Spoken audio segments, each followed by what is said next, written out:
Good morning students. आज आम पढ़ेबा तुमर फकीर मोहन सेनापति रचित सभ्य जमीदार अवशिष्टांश है। तो आग क्लास रे हमें कौन पढ़ी प्रीवियस क्लास रे आम पढ़ी जे तुमर जी थे बाबू गोपाल चंद्र महापात्र। तो सी तुमर कौन थे जे बलराम बड़ंगर डाण हाथ बोली कहीकि जहाँ कह सहित तुम आउ कौन करते जे बलराम बड़ंगर विश्वास भाजन होगी धीरे धीरे व्यवसाय अंश भागी होते। सहित तुम गोपाल चंद्र महापात्र विषय कहला जे बलराम बड़ गोटे तालुका भी किणी सहित बाहागर करते बाहागर कला सी गोटे घर तोड़ी। तो धीरे धीरे धीरे धीरे जो दिन गोपाल महापात्र बह स्त्री आसी दिन पर कौन है घर दिन दिन बढ़िबार लगी तुम व्यवसाय उन्नति होबार लगी। तो ए भितर तुम कौन है गोटे मात्र पुओ राजीव लोचन जी कि तुम प्रकृति बहुत दुष्ट किंतु जेहेतु जमीदार घर पुओ तो से कहीकि तुम अवधान देवी ओझा कौन करते कौन कहते जे राजीव लोचन हूँ तुम कौन जे भारी माने भल पिला पढ़ाई आम चाटशाला पाठ नहीं तार पुथी पाठ खड़ी पाठ सब सरी जाइए किंतु प्रकृत कथा राजीव लोचन बहुत दुष्ट थिला और से कौन करथिला एमितिरे भी चाटशाला उत्पाद करथिला सहित तुम कौन करथिला जे अवधान मान सहित तोखड़ मकड़ लगाउथिला किंतु राजीव लोचन विषय भल शुणिकी तुम जमीदार बाबू बहुत खुशी जमीदार गोपाल चंद्र महापात्र बहुत खुशी होती तुम अवदान को किसी पुरस्कार देकी विदाय देते किंतु राजीव लोचन विषय प्रकृत कथा कहते राजीव माँ तुम गोपाल चंद्र महापात्र स्त्री सांताणी। तो सी कहते राजीव लोचन हूँ प्रकृत में बहुत दुष्ट सी आ मो कथा शुणुनी सब गाँ पिला सहित उत्पाद मचाऊँच। तो से गोटे कम कर तुम साथ कलिकता को नहीं जाओ और से जगह कम लगा कारण 14 पूरी 15 वर्ष है अच्छी टी तुम बयस भी होगा तो नहीं कलिकता पाठ पढ़ा ना कलिकता नहीं कम लगा। तो राजीव लोचन को कम लगेवाई कहीकि इच्छा कहार गोपाल चंद्र महापात्र कहीं इच्छा थी। तो नेक्स्ट आम आज पढ़ेबा तो कलिकता बड़बाबू महाजन गदी सांगरे बड़ बड़ इंग्राजी सौदागर हाउस मानकर कारबार महापात्र बाबू कोठीर बड़ बड़ साहेब पाखक गले गोटे दोभाषी जरिए कथा चले। तो तुम कौन होता जो तुम बलराम बड़ व्यवसाय करते गोपाल चंद्र महापात्र जो कलिकता जो जगह व्यवसाय करते तो से तुम कौन होता जे तुम जी थे मैंने से जो जगह को कौन होते इंग्रेज मैंने आसिक सब तुम व्यवसाय इंग्रेज हाउस मान सहित कारबार इंग्रेज मान सहित कारबार होता। तो से तुम कौन असुविधा से होता जे इंग्रेज मैंने जो थे बंगाली कि ओडिया किसी भाषा बुझु नथिले और जो मैंने तुम आउ तुम कौन होता से बुझु नथिले जो बलराम बड़ कि तुम किए रहा गोपाल चंद्र महापात्र एमाने इंग्रेजी बुझु नथिले। तो से कहीकि जड़े दोभाषी दरकार होता दोभाषी अर्थात तुम ट्रांसलेटर जे तुम इंग्राजी को ओडिया बंगाली अनुवाद कर बंगाली ओडिया को इंग्राजी अनुवाद कर जोड़ा को आम ट्रांसलेटर बोली कहवा। तो सेमती गोटे दोभाषी जरिया तो जेहेतु मैंने कथबार्ता बुझु नुले तो सी कौन करता सी निश्चय फायदा उठेब जदि तुम इंग्रेज मैंने गोटे जिन को 5 टଙ୍କା कहले सी 10 टଙ୍କା बोली कहीदेव। तो से कौन करता से जो दोभाषी मैंने तुम कौन करते फायदा मझे से मारी दौले। तो से कहते गोटे दोभाषी जरिया तुम कथा चले बाबू इंग्राजी आनती नहीं साहा भी ओडिया बुझे नहीं बाबू ढेर थर बिड़िले मझे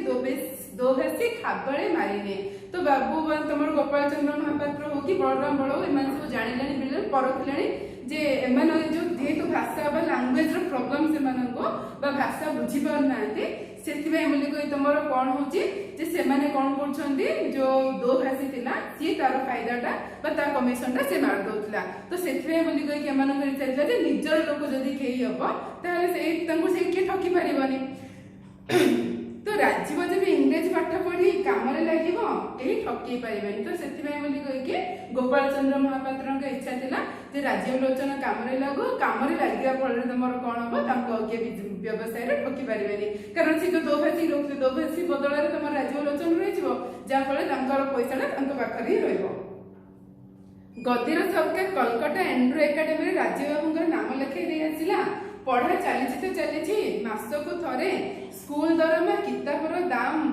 नेबा बेले बाप पुअर भेट बापे पाठ सही ने कौन किपर पढ़ुची पचार बेल नहीं। 3-4 वर्ष बीतीगला मासक मास स्कूल दरमा आ किताबर दाम 50 टंकार बढ़ला। तो तुम कौन कहते जे तुम गदीर गोटे लोक गदीर सरकार जी सी जाइए तुम कौन करते राजीव कारण राजीव साथी धरी पड़े आते गाँ चारिसारे उत्पात मचाऊे कहीकि तो तुम कलिकता को आनी कौन कलिकतार एंड्रू एकाडेमी थिला। तो से जगह इंग्राजी माध्यमिक विद्यालय जोड़ा कहते से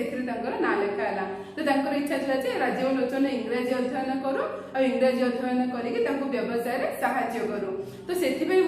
कौन कले कहीं तुम जॉइन करदे किंतु तुम पाठ के पढ़ी कि कौन जना नहीं खाली केते बाप पुअर भेट हुए जिते कॉलेज तुम स्कूल कि कॉलेज फीस तुम दरकार हुए से फीस डिपोजिट करने ना कि बहीपत्र आवश्यक हुए। तो से तुम रोज हस्टेल रोज किसी बही दरकार पड़ा खाता दरकार पड़ा कि कौन फंक्शन दरकार पड़ा तो घर पेरेंट्स आसी पैसा दौरान। तो सेमती तुम खाली कॉलेज फीस डिपोजिट है स्कूल फीस डिपोजिट है और बाकी तुम कौन सहित तुम बही खाता किणा किणी करने जहाँ पैसा से समय ही बाप पर साक्षात बापा किसी पचार टाइम नहीं पु जी टाँचा पाया दे पढ़ाते। तो एमती तुम 3-4 वर्ष हो जाए। तो 3-4 वर्ष होगा तुम कौन राजीव लोचन पैसार डिमांडा धीरे धीरे धीरे धीरे बढ़िबार लगी। तो जो बढ़ला तो से तुम कहते से समय तुम 50 टंका जो होगा तो बापा थे पचारे जो स्कूल दरमा किताब दाम 50 टंकार अधिक हो जाए। तो से बढ़ला मैंने अधिक हो गलानी। तो तुम थे पचार के आगुरी पचार थे पचार गोपाल चंद्र महापात्र आसिक जे कौन राजीव एत टंका कौन ए तुम आगुरी तो एत खर्च होना एत खर्च कौन हो।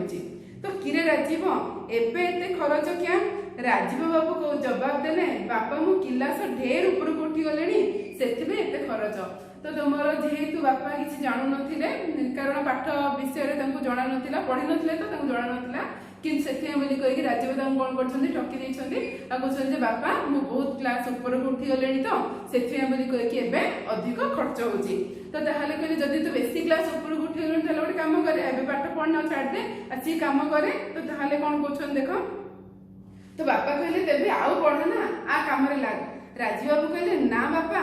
पास न कले इंग्राजी पाठ हुए नहीं। महापात्र भी शुणी इंग्राजी गोटे पास हुए कहले हाँ रे सत हाँ से कथा मत जना अच्छी तू बेसी बेसी पास कर पका जिते टंका लगे लगो बाप पुओ दिही मन खुशी। तो तुम कौन एमती तो बापा माँ मैंने पिला कम जानी कही केवे भी भावेनि हेले जो तुम राजीव लोचन कहते जे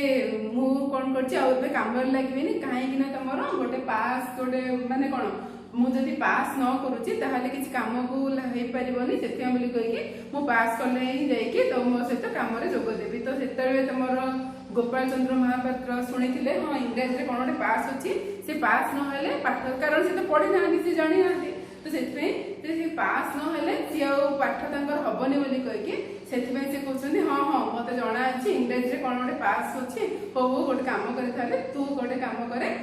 जल्दी जल्दी पास कर पका जिते टंका लगुच लगू। फास्ट प्रथम पचारदे जे तुम एत खर्च कहीं बोली कहीकि कहते हाँ ठीक अच्छे जिते टंका लगुच लगू तू गोटे कम करे जल्दी जल्दी पास कर पका कम करू। तो जिते टंका लगे लगू बाप पुओ दिही मन खुशी। तो ये गोटे जिनस तुम रहा बाप पुओ दिही मन खुशी। तो कहीं बाप पुओ दिही मन खुशी है एपटे बापा भाविले जे राजीव लोचन तुम इंग्राजी अध्ययन करके व्यवसाय साहाय्य करेंगे टंका खर्च हो पछे जहाँ हो पछे से टंका देवा कुंठाबोध कले पुओ इंग्राजी शिक्षा लाभ करुच्ची कहीकि सी खुशी थे। एपटे पुओ कौन कर बापा को ठकिकी तार जहाँ इच्छा कारण पाठ को सी पढ़ु ना तो जार जहाँ इच्छा ता इच्छा मुताबक से कार्य करा और बापा को ठकिकी पैसा नहीं पार्ला कहीकि खुशी। तो से कही बाप पुओ दिही मन खुशी एपटे बापा मन खुशी पिला पाठ पढ़ो बोली कहीकि सेपटे पुओ बापा को ठकी दे पैसा नौची कहीकि ता मन भी खुशी। तो बापा को दिही मन खुशी बोली कही कहुई।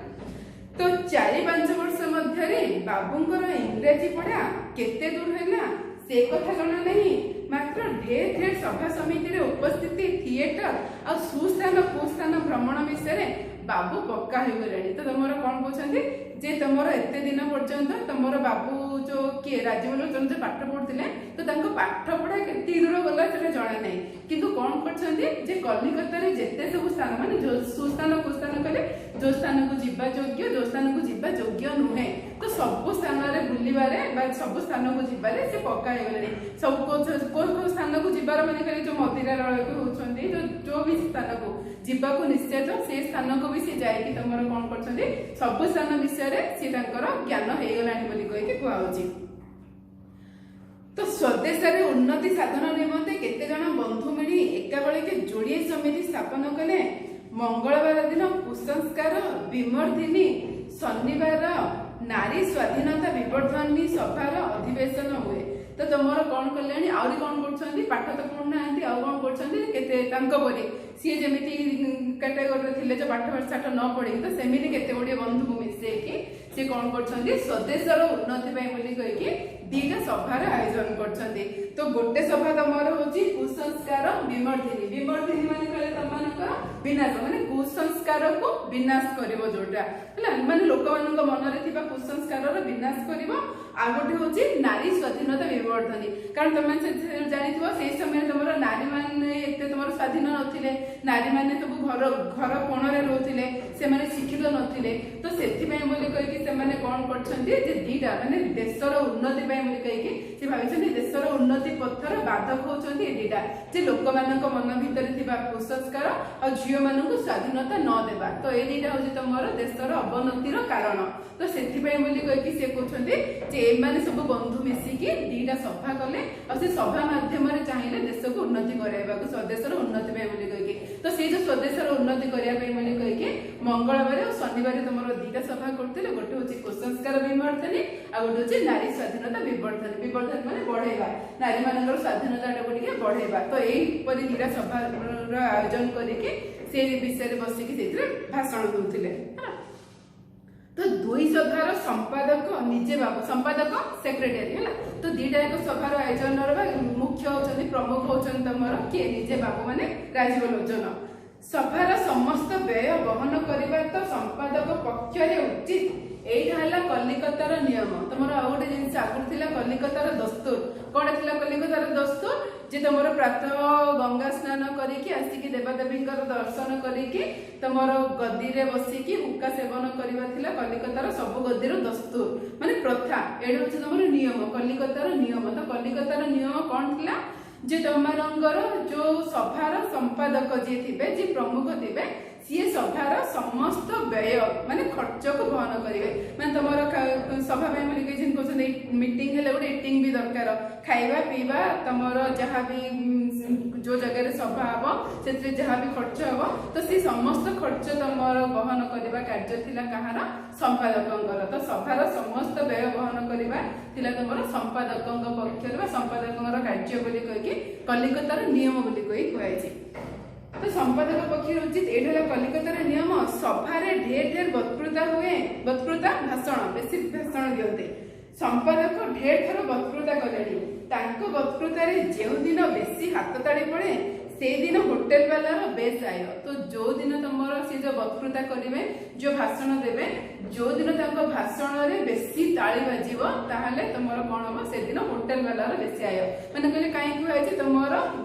व्यंग करके कारण तुम देख जमी तुम कार बर्थडे होची कहार तुम किसी गोटे फंक्शन तुम जय कला कौन है कहले सांग मान सब तुमको कौन कर दिखते जे हाँ तू एत बढ़िया कहलु गोटे कम करे आज पार्टी देबू चले तो से दिन तुम एमती तुम कौन जो दिन सभारे तुम कौन करते बेसी बेसी हाथ ताड़ी मैंने कहले एत बढ़िया कहले आज राजीव बाबू एत बढ़िया कहले एत बढ़िया कहीकि जो दिन बेसी हाथ ताड़ी हम तो से दिन तुम कौन हम होटेल वालार बेसी आय मैंने से दिन नहीं राजीव बाबू समस्त एक सभार खर्च बहन करेंगे द्वितीय नहीं होटेल समस्त को खाया देवे। तो से कहते जो दिन तुम सभार बेसी हाथ ताड़ी पड़े से दिन तुम कौन हो होटेल वालार बेसी आय बोली कही कहुई। तो आकस्मिक गोटे सन्निपात बेमारी आसला दिन 3टा भितर सज्ञान बाबू गोपाल चंद्र महापात्र गंगा लाभ। तो तुम हठात गोटे सन्निपात बेमारी आसी कारण सब तो तुम एमती ठीक ठीक चली न तो थे तुम कौन होमती राजीव लोचन बापा पैसा पत्र नहीं जाऊँगी किसी काम दाम ना सभा समिति कर पैसा व्यय कर तो हठात गोपाल चंद्र महापात्र सब पैसा दौरान तो हठात गोटे दिन एमती आसी जो दिन कि तुम गोपाल चंद्र को सन्निपात और सन्निपात मृत्यु गंगा लाभ अर्थात तुम मृत्यु तो गंगा लाभ हो माने मृत्यु हो जाए। तो महापात्र गंगा लाभ पितार मृत्यु रे डका पकाई कांदिबा गोटे कुसंस्कार। तो बापा मरीगला साधारणतः तुम समस्त घरे कांदती किंतु तुम राजीव लोचन जेहेतु इंग्राजी शिक्षा लाभ करते तो इंग्राजी शिक्षित थिले तो से सी भावुले कारण सी आगुरी तुम कौन कर सभा कर कुसंस्कार विमर्दनी कुसंस्कार को विनाश करेंगे तो मन जे घरे जदि किए मरीजीव जदि तुम जो श्राद्ध कर जो दश कार्य कर कांदुंट जहाँ भी कर सी सब हूँ गोटे गोटे कुसंस्कार। तो मतरे भल कौन थी कहते जे पितार मृत्यु रे डका पकई कांदिबा गोटे कुसंस्कार शोक प्रकाश लगी सभार 3 दिन बत्कृत है। तो नजर रे जे तुम कौन हम बापा मरीगला कांद कांद से श्राद्ध एजा सब करिया दरकार नहीं कौन कर खाली जे तुम से तुम शोक सभार आयोजन कर गोटे शोक सभार आयोजन कर भाषण देवे सहित तुम कौन करे सभार लोक मान खाया देवे तो से इच्छा। तो पितार मृत्यु रे डका पकई कांदिबा गोटे कुसंस्कार शोक प्रकाश लगी सभार 3 दिन बत्कृत है। बाप खंडे कला कना हाथ में बांधिले स्थिर है ब्राह्मण डाकी श्राद्ध करवाटा कुसंस्कार। तो ब्राह्मण डाकी श्राद्ध करवा भी कुसंस्कार कारण से कुसंस्कार विमर्दनी करते ना कहीकि सब जिन कुसंस्कार यह सब कार्य से करने को चाहून। तो केवल सभागृह भोजी आ दरिद्र मान अर्थ वितरण डाक्तरखाना मान चांदा दिया मात्र महाजन बड़ बाबूर डर ए समस्त प्रस्ताव कार्य परिणत हो पारा ना। तो ये सब इच्छा थी डाक्तरखाना तुम चांदा दिहब दरिद्र मान पैसा दिहब आउ तुम कौन कराब जो सभा करते जो 2टा अधिवेशन करते से सभार सभ्य मान सदस्य मान भोजी देवे किंतु ये सब जिन करने तुम कौन दरकार पैसा तो दरकार। तो पैसा तो सीना बापा थे सीना पैसा दे दूसरे तो बापा तो ना तो पैसा काट देवे से कहीकि बापा सीना भरोसिकी कौड़े कहीदे कि बापा जहाँ अधीन में कम करते जार पार्टनर थे तो तो कहीपर है से कहीकि बलराम बड़ को डरिकी मन में जहाँ सब इच्छा थी सब को पूरण कर चुप हो रही जाते कारण तुम जदि सी कहे जो मुझे डाक्तरखाना को चांदा देवी दरिद्र मान अर्थ देवी तो से सब पैसा दरकार पैसा कहीं देवे बलराम बड़ तो से कहीकि भय सी चुप हो रही जाती। तो ये समस्त प्रस्ताव कार्य परिणत हो पारा नहीं।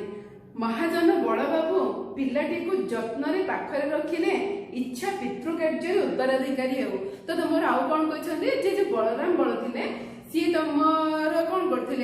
गोपाल को आने पाखे रखी और धीरे धीरे गोपाल तुम अशिक्षित हेले भी देखी देखी देखी देखी तुम रोषे शिखी देखी देखी देखी व्यवसाय शिखी व्यवसाय तुम पक्का हो जाता किंतु तुम व्यवसाय कर जो छक छाक सी भी जानी टेक्निक जानी किंतु इच्छा जे गोपाल तुम गोपाल मृत्यु पर बलराम बड़ इच्छा थी राजीव लोचन पितृकार्य उत्तराधिकारी हो माने जो कार्य गोपाल चंद्र महापात्र करते से सब कार्य तुम राजीव लोचन करू कहीं तुम गोपाल चंद्र महापात्र पाठ पढ़ नाला पाठ न पढ़ले से तुम एत चालाक थी व्यवसाय एत उन्नति करता तो निश्चय राजीव लोचन जब पाठ पढ़चे कि सी आहरी भलरे कहीकि तुम इच्छा थी कहार बलराम बड़र जे राजीव लोचन कौन करूँ पितृ कार्य पितृ कार्य उत्तराधिकारी हो व्यवसाय साहाय्य करू कारण तुम आगुरी कही बलराम बड़ बुढ़ा हो गला सी कार्य करना तो यहाँ इच्छा थी राजीव लोचन बापा कामटा को संभालू कहीकि तो उत्तराधिकारी हो मात्र से इंग्राजी पाठ पढ़ी सत्व बेपार वाणिज्य कम शिखी ना कि शिखिनी कारण तुम गोपाल चंद्र महापात्र भी सांगे सांगे शिखी जाई नथला ना केते दिन रहिला देखी देखी देखी देखी शिखी जाइतिला। तो ये सेमती राजीव लोचन इंग्राजी पढ़ी सत अध्ययन कर किंतु व्यवसाय कर कला जानी अच्छी टेक्निक जानी अच्छी तो से जिन सांगे सांगे समस्त जना पड़ोनी से तुम कला लाभ क्षति तुम तमर धीरे धीरे उन्नति हम तो से कही इच्छा जेहेतु सी पाठ पढ़ी देती किसी शिखिनी तो ताकि आनिके बिजनेस व्यवसाय शिखेबे और शिखेकी कार्य लगे तो आशा कम बाप ठार बड़ी पड़ गोपाल जे अक्षर जानी नथिला ढेर वर्ष जे स्कूल पाठ पढ़ी तो गोपाल किंतु अक्षर जान नथिला किंतु राजीव लोचन कौन करछि बहुत वर्ष जाए पाठ पढ़छि एथे बोली कहि सी भल व्यवसाय करियो बोली कहि सी भाबुतिले कि बलराम बल भाबुतिले जे गोपाल ठू और अधिक भल व्यवसाय करिवो राजीव लोचन तो महाजन पाखरे बसई काम शिखेबा लगिले एवं शिखेबा कर्मचारी मानक उपदेश देले तो खाली तुमर बलराम बलगा शिखेलेनी ता सहित पाखे जो मैंने सब कर्मचारी थे से कहले जे राजीव लोचन गोटे काम कर तुम सब काम शिखाओ कारण से पाठ पढ़ी माने कौन जो मैंने शिक्षित थे सांगे सांगे जिन धरदेवे ना तो से कहीकि तुम गोटे काम कर राजीव लोचन को व्यवसाय विषय शिखाओ बोली कहीकि उपदेश देले एणे राजीव बाबूर गदी में बसवाक मन नहीं महाजन धराधरी कर बसैले काम मन नहीं कौनटाए बस भावुए मंगलवार शनिवार राति कौन चले जाए बड़ बाबू मनरे कले हाथ में पाइटी पड़े बाट को आसव जे काम देले लाभ था मूलरू त्रुटि कर बसे तो तुम त्रुटि बोली कही त्रुटि माने त्रुटि भूल तो तुम कौन कही तुम प्रथम तो निजे काम शिखाइले सहित अन्य कहले राजीव लोचन काम शिखाओ बोली कहीकि कहीं इच्छा थिला जे गोपाल महापात्र ठार से भल काम करू बोली कहीकि किंतु तुम राजीव लोचन से सब जिन किसी इच्छा नहीं व्यवसाय केन्द्र में बसवाक इच्छा नहीं गदी में बसवाक इच्छा नहीं काम करने इच्छा नहीं तो सब जब जबरदस्ती करके बसाती काम शिखे करे बापा कार्य करे बोली कहीकि तो सब से तुम कौन करते बस कौन कौन गोटे भावुए आ कौन कौन बस भावुए आ तुम कौन करते मंगलवार शनिवार हेल्ले तुम कड़े गायब हो जाए कारण सी तुम दिन सभा करता आईदर सभा को पड़ो कि कौन हो कि तुम पता ही कौन गोटे भाविकी तार पता ही मिलू ना तो ये जो दीटा तुम सभा सब से कौन होता अनुपस्थित रोला तो दीटा लगे दीटा सभा अनुपस्थित रही तुम कौन है जे तुम सी भाभी जे बोधे हुए तुम कहीं संपादक अनुपस्थित रही कहीकि तार कारण अनुसंधान कर तुम कौन है जे राजीव माने जानिला स्वाधीनता जानिला से देखते स्वाधीनता गोटे से भाषण देते जे कहीं जो मैंने तुम जमीदार श्रेणी लोक मैंने जो मैंने अच्छा तो से तुम चाकरी कले जीवन धिक बोली कहते तो सी जो सहित से कौन कर गोटे कविता भाषण देते भाषण सहित गोटे कविता आवृत्ति कर जो कविता कि तुम अच्छी जार अच्छी धन ज्ञान अधिक चाकरी कले जीवन धिक धिक तो चाकरी ये जो कथा तुम राजीव लोचन मन किंतु बहुत पाई जाइए कहीं तो इच्छा नाला काम करने कहीकि तो से तुम जिते तुम ये कर जो भाषण सभार संपादक अनुपस्थित सभ्य मैंने तुम भाषण देते तो से भाषण बहुत मन पाई और से शुणला तुम कौन कर बलराम बलंगर गादी रुपड़े छुई जाइए तो तहियार दिन जाक राजीव बाबू को ढेर खोज तलाश है भेट मिलला नहीं महाजन आगुरी भारी खपा होते केवल गोपाल को मनरे कही संज बेले भेट पाइबारू काराबार जवाब देले तुम कौन होती सी तुम किए जे राजीव लोचन ये जो कथा शुणला सी कड़े पलि और पलैला सी तुम आउ कौन कर बहुत खोजा खोजी कर खोजा खोजी गला सी मिली ना तुम कहीं कारण सी शुणिदेले जमी सी हूँ जमीदार घर पुओ चाकरी करेंगे पर दिन कम करेंगे जीवन धिक हो कहीकि से पलैले तो सी जगह तुम कौन होती महाजन बल खोजिला जो सन्ध्या मिलले तो कौन कले काम बाहर करदे कहीं जो जिनसा तुम राजीव लोचन चाहते सी कम करेंगे बोली कहीकि तो से कम बाहर कराई तो कम बाहर कराला बलराम बल तुम कौन भाई जहाँ पिला गोटे कम कर ये तो कम करूनी से कहीकि बुझासुझा करके कौन कर गाँव को पठे कम से कम ये कम न कले गाँव में जाकर बापा जो जमीदारी थी जमीदारी को संभालू बोली कहीकि तो जो जमीदारी संभाला कहीकि बुझासुझा कर पठेदेले तो गाँव लोक मैंने सेपटे तुम कौन होती बहुत खुशी होती कहीं खुशी होती जहाँ गोपाल महापात्र तो नहांती कम से कम राजीव लोचन आसिकी दायित्व को संभालतु बोली कहीकि तो पांजिया गुमास्ता प्रजापट मन भारी खुशी नुआ जमीदार को अधा बाटर पाछटी ने शुणी नुआ जमीदार सरकारी स्कूल ढेर पाठ पढ़ी तालीम होती। तो तुम पांजिया गुमास्ता कारण तुम गोटे जमीदारी थी केते लोक तो काम करते किए हिसाब किताब रखुव कि जिनपतर नेबाणी कर कि लोक मान भल मंद बुझुव कि से सब जिन को लेखा लेखी कर तदारख कर रखुव। तो यपरी जो विभिन्न लोक मैंने तो से समस्ते बहुत खुशी कहीं कारण गोपाल चंद्र महापात्र तो नहांती कम से कम पुआ आसिक कारण तुम आग काल सब था पाठ पढ़ले बाहर पलाऊे बाहर पढ़े गाँ सहित कंटाक्ट भी रोना। तो बर्तमान तुम ये एत सब पाठ पढ़े गाँव को आसिक गाँ कथा सब संभाड़े और गाँव जमीदारी विषय तुम बुझे से समस्त बहुत खुशी होते राजीव लोचन कम से कम तुम कौन करूँ आसिक बापा जमीदारी कथा बुझंतु कहीकि। तो से तुम कौन कर समस्ते मिसिकी तुम क्या जो जमीदार को तुम स्वागत कर स्वागत कलापर तुम क्या विषय कही गोटे रंगाधर महांती जी की तुम ये रंगाधर महांती विषय कही जी की तुम सेठ पांजिया मान मुख्य प्रमुख पांजिया पांजिया मान हिसाब निकास रखुवा व्यक्ति। तो प्रमुख पांजिया जी तुम कौन कर राजीव लोचन को आनिकी गादी बसई और ये जो रंगाधर महांती विषय कौन कहुई जो दिन तालुक किणाई कारण तुम कहुई जी बलराम बलदेव कौन करते गोटे तालुका गोटे दोमहला घर करदे गाँव में गोटे तालुका किणी। तो से जो तालुका किणा दिन ठारू तुम कौन कर जो रंगाधर महांती सेठ पांजिया हिसाब से कार्य कर कारण तुम गोपाल चंद्र महापात्र कौन करते तो सब तुम कलिकता रोते बलराम बड़ सहित रोते व्यवसाय साहय करते सेठ व्यवसाय करते। तो ये जगह से तुम कौन कर जेहेतु से जगह से व्यवसाय करते तो ये बर्तमान से तुम कौन कर राजीव लोचन तुम किए बलराम बड़ जो से गोपाल चंद्र बलराम बड़ जो साहय करते से जगह जो रोते गाँव कम सब केमी हम। तो गाँव कम सब किए करता ये जो रंगाधर महांती सब करुले। तो से लोकटा तुम कौन होती सी होती बहुत विश्वासी और कामिका लोक ठक लोक नहीं कामिका लोक। तो से कहीकि माने कौन तत्वावधान हेफाजत सहायतार तुम कौन है जमीदार आय बहुत बढ़ी। तो से कहीकि ये जो रंगाधर महांती को सांताणी डाहण हाथ कहुई। तो जमीदार तो सबुदिन कलिकता धरी सांताणी सब मामलत बुझासुझा करते मामलत मान जो जमीदार सब कथबार्ता को तुम सब जहाँ हानि लाभ सब जिन क्या साहय बुझुले ये जो रंगाधर महांती को साहय। तो तालुक मध्य श्यामपुर ग्रामटी सबुठारु बड़ थिला लोक ढेर। तो तुम देख आगुरी कहुई महाजन बलराम बड़ंकर घर हूँ जाजपुर अंचल ग्राम नाम जना ना कही कहता कि ये जगह तुम कही कारण गाँव पिलाटा था गोपालिया आ गोपालिया बापा माँ छेउंड कहीकि नहीं। तो ये जगह ग्राम ना दिखाई। तो ये जो तालुक किणा तो से भर तुम सबुठ बड़ गाँ थी तुम कौटा श्यामपुर कही।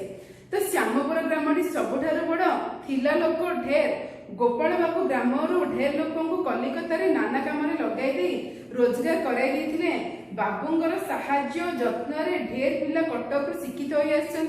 बड़ बड़ चाषी सरकारी चाकरिया महाजन लोड़े अणाधिक 40-50 सरिकी बाहरी पड़े नुआ जमीदार बाबू खोजी बसिले ग्राम मध्य शिक्षित कुसंस्कार वर्जित लोक अच्छा कि नाई प्राइमेरी अपर प्राइमेरी पास छात्रवृत्ति फेल ढेर शिक्षित स्वाधीनमना लोक ग्राम में बुलुले जमीदार आह्वान तुरंत हाजर हेले। तो तुम आउ कौन कहुई तुम जो किए थे ये जो राजीव लोचन जो गाँव को आते से गाँव से तुम श्यामपुर। तो से गाँव में तुम कौन होती थिला लोक मैंने पैसा वाला लोक मैंने स्वच्छंद तुम मध्यवित्त नहीं भल क्लास माने भल भाव में चल पार्थिया व्यक्ति। तो सेमती थिला वाला लोक बहुत अधिक अच्छा कहीं बहुत अधिक अच्छा कहीं गोपाल बाबू समस्त साहय करमती जन को लेकिन कलिकता कम लगे केते जन पिला कटक तुम कौन कर शिक्षित कर कारण गोपाल बाबू पाखे माने कहबार अर्थात हूँ गोपाल बाबू पाखे समस्त भल गुण थिला। तो से कहीकि तुम बड़ बड़ चाषी सरकारी चाकरिया तमर महाजन एवं छोट छोट महाजन ये सब लोड़े तुम केते गुड़िए बाहरी कही कहुए। तो से भितर तुम कौन है जो राजीव लोचन गले सी खोजिले कैटेगोरी किए लोक अच्छा मैंने सी जमी तुम स्वाधीन मना थे ଚାକିରି ବାକିରି କରିବାକୁ ଚାହୁଁନଥିଲେ, ତ କୁସଂସ୍କାର ବର୍ଜିତ ଥିଲେ ବୋଲି କହିକି ନିଜକୁ ଭାବୁଥିଲେ। ତ ସେମିତିଆ ଲୋକ କିଏ ଗ୍ରାମରେ ଅଛନ୍ତି କି ନାହିଁ? ତ ଜମିଦାର ଖୋଜି ବସିଲେ, ତମର କହିଲେ ଯେ ସେମିତି ଲୋକମାନେ କିଏ ଅଛନ୍ତି ଆସ ବୋଲି କହିକି। ତ ଯେତେବେଳେ ତମର ଜମିଦାରଙ୍କ ଆହ୍ୱାନରେ ଏମିତି ବହୁତ ଗୁଡିଏ ଲୋକମାନେ ଗାଁରେ ପିଲାମାନେ ସବୁ ବୁଲୁଥିବେ, ତମର ସେ ଯୋଉ ଯୁବକ ଗୋଷ୍ଠୀ ଲୋକମାନେ, ତ ସେମାନେ ସବୁ କଣ କରୁଛନ୍ତି, ଆସିଛନ୍ତି, ଆସିକି ଯୋଗ ଦେଇଛନ୍ତି। ତ ଜମିଦାରୀ କଚେରୀ ଘରେ ସନ୍ଧ୍ୟା ସମୟରେ ପ୍ରଥମେ ସଭା ବସିଲା। ନିଜେ ଜମିଦାର ବାବୁ ଢେର ବକ୍ତୃତା କଲେ। ସେଥିର ମର୍ମ, ହେ ସଭ୍ୟ ମହୋଦୟଗଣ, ଏ ଦେଶର ଦୁଃଖ ଦୁର୍ଦ୍ଦଶାର କାରଣ ଲୋଡ଼ିଲେ ଦିନ ଆଲୁଅ ପରି ଜଣାଯିବ। ତ ତମର ଇଏ ଯୋଉ ଆସିଲେ କିଏ, ରାଜୀବ ଲୋଚନ ଆସିଲେ, ଆଉ ତା ସହିତ ଏମିତି କେତେ ଶିକ୍ଷିତ କୁସଂସ୍କାର ବର୍ଜିତ କେତେକ ଯୁବକଙ୍କୁ ଏକତ୍ରିତ କଲେ, ଆଉ ଏକତ୍ରିତ କରିକି ସେ ଗାଁରେ ହିଁ ଗୋଟେ ସଭାର ଆୟୋଜନ କଲେ। ଆଉ ସେ ସଭାରେ ତମର ଯୋଉ ପ୍ରଥମେ ରାଜୀବ ବାବୁ ଭାଷଣ ଦେଲେ, ଆଉ ସେ ଯୋଉ ଭାଷଣ ଦେଲେ, ସେ ଭାଷଣର ସାରମର୍ମ ଥିଲା ତମର କଣ, ଯେ ହେ ଶିକ୍ଷିତ ମହୋଦୟଗଣ, ତମର ଗୋଟେ କାମ କରିବ, ଯୋଉ ସଂସାରରେ ଆମର ଯୋଉ ଦୁଃଖରେ ଅଛି, ଆମେ ଦୁର୍ଦ୍ଦଶାର ଭୋଗୁଛେ, ଯୋଉ କଷ୍ଟରେ ରହୁଛେ, ତ ତାର ତମର ମୁଖ୍ୟ କାରଣ ତମର ଯଦି ଆମେ ଖୋଜିବା ବୋଲି କହିଲେ ଦିନ ଆଲୁଅ ପରି, ମାନେ ସ୍ୱଚ୍ଛ ଭାବରେ ତମକୁ ଜଣା ପଡିଯିବ। ଦିବାଲୋକ ବୋଲି କହି କହୁନାହାନ୍ତି, ଦିବାଲୋକ ପରି ସ୍ୱଚ୍ଛ ଭାବରେ ଜଣା ପଡିଯିବ। କେମିତି ଜଣା ପଡିଯିବ ବୋଲି କହି କହୁଛନ୍ତି ଯେ ସେଇଟାର କାରଣ କଣ, ଯେ ମୂର୍ଖତା, କୁସଂସ୍କାର, ଅବଳା ଭଗିନୀ ମାନଙ୍କୁ ଘର ଭିତରେ ରଖିବା। ତ ଏଇଟା ହଉଛି ତମର ସଂସାରର ଦୁଃଖ ଦୁର୍ଦ୍ଦଶାର କାରଣ ବୋଲି କହି କହୁଛନ୍ତି, ମାନେ ରାଜୀବଙ୍କ ମତରେ। ତ ମୂର୍ଖତା, କୁସଂସ୍କାର, ଅବଳା ଭଗିନୀ ମାନଙ୍କୁ ଘର ଭିତରେ ଲୁଚେଇ ରଖିବା ସମସ୍ତର ମୂଳ। ଏ ସମସ୍ତ ଦୂର କରିବା ସର୍ବାଗ୍ରେ ଉଚିତ। ତ ଲୋକମାନେ ସବୁ ଭାବିଥିଲେ ବୋଧେ ଜମିଦାର ବାବୁ କିଛି ଭଲ ଭାଷଣ ଦେବେ, କିଛି ଜମିଦାରର ଉନ୍ନତି କଥା କହିବେ, କିଛି ଗାଁର ଉନ୍ନତି କଥା କହିବେ, କିନ୍ତୁ ଇଏ ଯୋଉ ଭାଷଣ ଦେଲେ ଯେ ସଂସାରର ଦୁଃଖ ଦୁର୍ଦ୍ଦଶାର କାରଣ କଣ, ଲୋକମାନେ ଦେଖିଲେ ଦିନ ଆଲୁଅ ପରି ଜଣା ପଡିଯିବ, ଆଉ ଯେ କୁସଂସ୍କାର, ମୂର୍ଖତା, ଅବଳା ଭଗିନୀ ମାନଙ୍କୁ ଘର ଭିତରେ ବନ୍ଦୀ କରି ରଖିବା, ତ ଏଇ ଯୋଉ କଥା ଭାଷଣ ଦେଲେ କିଏ ମଧ୍ୟ ସେଥିରୁ କିଛି ବୁଝିପାରିଲେନି। ତ ସମସ୍ତେ ତ ଆଉ ସମସ୍ତେ କିଛି ନ ବୁଝିପାରି ମୁହଁ ଚାହିଁ ଚାହିଁ ହେଲେ। ବାବୁ ହରିବୋଲ ପଟ୍ଟନାୟକ ଚଞ୍ଚଳ ଛିଡ଼ା ହୋଇ ପଡି କହିଲେ, ସୁଶିକ୍ଷିତ ଜମିଦାର ମହୋଦୟଙ୍କ ପ୍ରସ୍ତାବ ଦ୍ୱିତୀୟ କରୁଛି। ତ ତମର ଆଉ କିଏ ତ କିଛି ବୁଝିପାରିଲେନି। ତ ସେ ଯେତେ ସବୁ ଯୋଉ ଶିକ୍ଷିତ କୁସଂସ୍କାର ବର୍ଜିତ ବ୍ୟକ୍ତି ମାନେ ସବୁ ଏକଜୁଟ ହେଇଥିଲେ, ତ ସେମାନେ ସବୁ ଯିଏ ଯାର ମୁହଁ ବନେଇଲେ। ତ ସେ ଭିତରୁ ଜଣେ ଏକା ତମର ଠିଆ ହେଇକି ପ୍ରଥମେ କହିଲା ଯେ ହଁ ହଁ ହଁ, ଯେ ଜମିଦାର ମହୋଦୟଙ୍କ କଥାକୁ ମୁଁ ଦ୍ୱିତୀୟ କରୁଛି। ଦ୍ୱିତୀୟ କରୁଛି ଅର୍ଥାତ୍ ତମର କଣ, ଜେନେରାଲ ତମର କୁହା ହଉନି ଯେ ହଁ, ମାନେ କିଏ ଜଣେ ଭାଷଣ ଦେଇଥିବ ଯେ ତା ଭାଷଣଟା ତମେ ଆଉ ଥରେ ନେକ୍ସଟ କରିପାରିନି, ହଁ ତା କଥାକୁ ମୁଁ ସମର୍ଥନ କରୁଛି ବା ତା କଥାକୁ ମୁଁ ରିପିଟ୍ କରୁଛି ବା ଦ୍ୱିତୀୟ କରୁଛି ବୋଲି। ତ ସେମିତି କହିଛନ୍ତି ଯେ ସିଏ ଯୋଉଟା କହିଲେ ସେ କଥାକୁ ମୁଁ ସମ୍ମତି ଜଣାଉଛି ଠିକ ବୋଲି କହିଲେ, ମୁଁ ମଧ୍ୟ ସେଟା କହୁଛି ଯେ ସଂସାର ଦୁଃଖ ଦୁର୍ଦ୍ଦଶାର କାରଣ ହଉଛି ଏଇଟା ବୋଲି କହିଲି। ତ ଦ୍ୱିତୀୟ କରୁଛି ଉଚିତ, ଖୁବ ଉଚିତ, ନିଶ୍ଚୟ ଉଚିତ, ଶୀଘ୍ର ଉଚିତ। ଜମିଦାର ବାବୁ ଭାରି ଖୁସି ହୋଇ ବାବୁଙ୍କର ପରିଚୟ ପଚାରିଲେ। ତ ଏତେ ଯାହା ଲୋକ ବସିଥିବେ, ଯଦି କିଏ କିଛି କହିବନି, ଜଣେ କହିବ, ସେ ନିଶ୍ଚୟ ପଚାରିଛି ଯାହା ହଉଛି ମୁଁ ବଢିଆ ଭାଷଣ ଦେଲି, ମୋ ଭାଷଣରେ ସିଏ ପୁରା ଖୁସି ହେଲା, ଆଉ ସେ ବୁଝିଲା, ସିଏ ପଚାରିଲା, କହିଲା ବୋଲି। ତ ଜମିଦାର ବାବୁ ମଧ୍ୟ ଖୁସି ହେଇକି ତାର ପରିଚୟ ପଚାରିଲେ। ଯୋଉ ବ୍ୟକ୍ତି କହିଲା ଯେ ମୁଁ ଜମିଦାର ମହୋଦୟଙ୍କ ପ୍ରସ୍ତାବକୁ ଦ୍ୱିତୀୟ କରୁଛି। ତ ପରିଚୟ ପଚାରିଲେ, ହରିବୋଲ ବାବୁଙ୍କର ଘର ଏହି ଗ୍ରାମରେ, ଇଂରାଜୀ ମାଇନର ପାସ୍। ତ ତମର ସିଏ ଥିଲେ ତମର ହରିବୋଲ ବାବୁ, ତ ସିଏ ଥିଲେ ଇଂରାଜୀରେ ମାଇନର ପାସ୍। ତ ବିଦୁପୁର ପୋଷ୍ଟ ଅଫିସରେ ସବ୍ ପୋଷ୍ଟମାଷ୍ଟର ଥିଲେ। ଅନ୍ୟାନ୍ୟ କର୍ମଚାରୀ ଅର୍ଥାତ୍ ପିଅନ ମାନେ ବଡ଼ ଚୋର, ଅଯୋଗ୍ୟ ଲୋକ ଥିଲେ। ବାବୁ ସେମାନଙ୍କୁ ଶାସନ କରିବାରୁ ସେମାନେ ସରକାରୀ ତହବିଲରୁ 1624 ଟଙ୍କା ଚୋରି କରି ବାବୁଙ୍କ ନାମରେ ଗଡ଼ାଇ ଦେଲେ। ମାଜିଷ୍ଟ୍ରେଟ ସାହେବ ତାଙ୍କୁ 6 ମାସ କଟକରେ ଅଟକାଇ ରଖିଥିଲେ ସତ୍ୟ,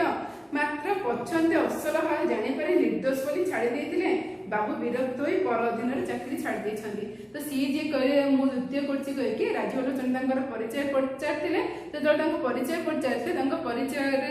ଜାଣିବାକୁ ପାଇଲେ ଯେ ତମର ସିଏ ହଉଛନ୍ତି ହରିବୋଲ ବାବୁ, ଯିଏକି ତମର କଣ ଥିଲେ, ବିଦୁପୁର, ମାନେ କଣ ଇଂରାଜୀରେ ମାଇନର ପାସ୍ କରିଥିଲେ, ଆଉ ବିଦୁପୁର ପୋଷ୍ଟ ଅଫିସ ଯୋଉ ଥିଲା ସେଥିରେ ସବ୍ ପୋଷ୍ଟ ମାଷ୍ଟର କରିଥିଲେ। ତ ନିଜକୁ ଯେମିତି ରାଜୀବ ଲୋଚନ ନିଜକୁ ଶ୍ରେଷ୍ଠ ଭାବୁଛନ୍ତି, ସିଏ ମଧ୍ୟ ନିଜକୁ ଶ୍ରେଷ୍ଠ ଭାବୁଥିଲେ। ଆଉ ତାଙ୍କର ଯେତିକି ସବୁ ତଳ, ସିଏ ସବ୍ ପୋଷ୍ଟ ମାଷ୍ଟର ଥିଲେ, ଆଉ ତାଙ୍କ ତଳେ ଯେତିକି ପିଅନ ବା ଯେତିକି ଅନ୍ୟ କର୍ମଚାରୀ ମାନେ ଥିଲେ, ତ ସେ ସମସ୍ତଙ୍କୁ ସିଏ କଣ ଭାବୁଥିଲେ, ଠକ, ଚୋର ବୋଲି କହି ଭାବୁଥିଲେ, ଅଶିକ୍ଷିତ ଭାବୁଥିଲେ। ତ ସେଥିପାଇଁ ବୋଲି କହିକି ସବୁବେଳେ କଣ କରୁଥିଲେ, ଯେ ସେମାନଙ୍କୁ କଣ କରୁଥିଲେ, କାମ ଶିଖେଇବା ପାଇଁ ବୋଲି କହି ଚେଷ୍ଟା କରୁଥିଲେ। ତ ଯେହେତୁ ସେମାନଙ୍କୁ କାମ, ଆରେ ସମସ୍ତେ ଗୋଟେ ଅଫିସରେ ଏମ୍ପ୍ଲୟ କାମ କରୁଛନ୍ତି, ସମସ୍ତେ ସମାନ, ତମେ କାହିଁକି ଆଉ କାହାକୁ କାମ ଶିଖେଇବ? ଯଦି ସେ କାମ ଶିଖେଇବାକୁ ଚାହିଁଲେ तो समस्ते कौन होते विरक्त होते और समस्ते मिसिकी तुम कौन करते सरकारी तहबिल माने सरकारी खाता पत्र पोस्ट ऑफिस तुम पैसा पत्र टिकट फिकेट आदाय तो सरकारी तहबिल कौन करते 1624 टंका तुम चोरी करके और चोरी करके तुम कौन करते बाबू ना लगे तापर तुम कौन होते तू बाबू ना लगे खोजला कारण सी तो चोरी करना एम सब रागिकी राग रखी चोरी कर ना करते जो तुम प्रथम से चाकरी 6 मास सस्पेंड कराला तुम अटकाई रखीदे तापर जो तुम है इन्वेस्टिगेशन तो निश्चय हम जो इन्वेस्टिगेशन है तुम खोज तलाश जना पड़ा जे तुम हरिबोल बाबू चोरी करना एमती समस्त मिसिकी चोरी कर निर्दोष कहीदे किंतु से स्वाभिमान आघात लगिला से तुम कौन करजे जो भूल करते भावना कि तुम से अपमान होगा और से अपमान तुम कौन कर चाकरी छाड़ी और चाकरी छाड़ी तुम बेकार भाव में एमती बुलूँ तुम कौन सी गाँव में निर्दोष बोली छाड़ी विरक्त हुई पर अधीन चाकरी छाड़ी जमीदार बाबू भारी खुशी ग्राम मध्य योग्य बोली स्थिर करे जमीदार बाबू बोली तुम खुशी गले और ग्राम में कौन कर सब योग्य व्यक्ति कारण कथा कि बुझी पारना जेहेतु हरिबोल बाबू बुझी भी एमती स्वाधीन मना भी सी थे तो से सी तुम कौन कर बहुत खुशी हो जाते और खुशी है कौन कर सब योग्य व्यक्ति बोली और जो दीटा सभा जमी तुम शनिवार कलिकता दीटा सभा करते तो ठीक से गाँव में तुम दीटा सभा कर गोटे हूँ ज्ञानवर्धिनी आ गोटे हूँ स्त्री स्वाधीनता विवर्धिनी कलिकता कौन करते तुम कुसंस्कार विवर्धनी नारी स्वाधीनता विवर्धनी तो ये तुम कौन कर ज्ञानवर्धिनी और स्त्री स्वाधीनता विवर्धनी तो जोड़ी सभा बसवार स्थिर है 200 संपादक हरिबोल बाबू प्रतिदिन से जो तुम कलिकता सभा होता संपादक थे राजीव लोचन जेहतु से जमीदार हो गले से सभा संपादक होती हरिबोल बाबू सब योग्य व्यक्ति भाई तो 200 संपादक हरिबोल बाबू प्रतिदिन नियमित रूप सभा कार्य चलला सभा कार्य शेष होगा अधिक रात्रि हो जाए सभ्य मैंने घर को जापारती नहीं कचेरी से भोजन पान बंदोबस्त हुए गोटे बालिका विद्यालय और जनना स्कूल खोलवा बसवार बंदोबस्त है तो तुम कौन है एमती दीटा सभा स्थिर है सहित गाँ भितर तुम गाँव में जो सभा कराला सभा भितर समस्त खाद्यपेयर बंदोबस्त तुम कौन करते राजीव लोचन ही करते सहित तुम कौन करते गाँव में तुम दीटा स्कूल गोटे बालिका विद्यालय गोटे जनना स्कूल दीटा स्कूल बसवार तुम बंदोबस्त कराला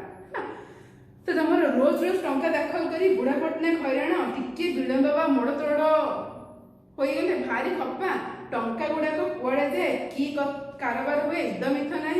दिने सन्ध्या बेले माँ शांताणी पट्टनायक मध्य कथा है ये जो तुम आगर कहला रंगाधर महांती तुम बुढ़ा पट्टनायक बोली सी कौन कर तुम